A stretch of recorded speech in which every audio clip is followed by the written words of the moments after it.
en nombre de la Europa de la Libertad y la Democracia, el señor Farage. Well, I've sat here this morning feeling like the odd man out. I mean, to me, it's beyond parody that the Greek finance minister, Mr. Koukoulas, can come along here and tell us our fortune. The policies are bearing fruit. We're going to tackle unemployment. And no one says anything. No, because, of course, everybody here is tied up with the same obsession.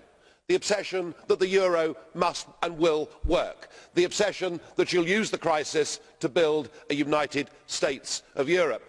What you could have told them, Mr. Koukoulas, is that, according to the respected medical journal The Lancet, there are now 800,000 people in Greece without access to welfare or medical care. You could have told them that. But even if you had, they wouldn't have listened. So obsessed are they with building the euro. OK, simple lesson in economics. When you have two countries that are completely at different stages of the economic cycle, one currency needs to devalue.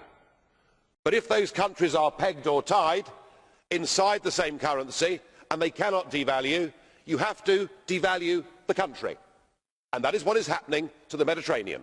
We are devaluing the Mediterranean and it's leading towards third world status. No amount of socialist state spending can mend this imbalance, and it's about time, if people here cared for the citizens of Europe, particularly in the south, that we admitted the euro doesn't work for southern Europe, and it's time we broke it up and gave countries currencies that reflected their current economic status. Thank you.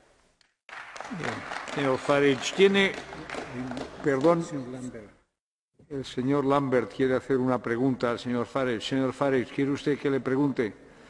Philippe, tienes 30 segundos para tu Mr. pregunta. Farage, I think many things you said make a lot of sense. Internal devaluation in a currency union is inevitable if there are no transfers.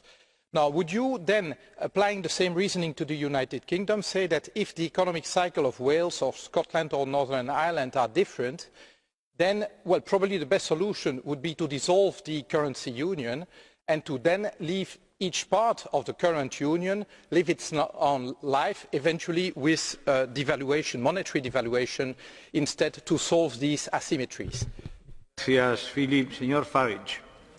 Point that the late Eddie George, Governor of the Bank of England, made. He said it's tough enough to have an interest rate that works for Newcastle and London, let alone to have one that works across the whole of Europe. So there is a valid economic argument. However, the taxpayers in London do not object strongly to transfers going to Newcastle or Scotland or wherever they may be needed, because we're part of the same country. And the problem you've got with the Eurozone is not just this huge economic imbalance between North and South, but that increasingly the taxpayers of the North do not want to go on subsidising the South, because there is no sense of European identity. We are very different countries.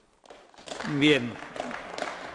Vamos a terminar este turno de oradores que hablan en nombre de los grupos con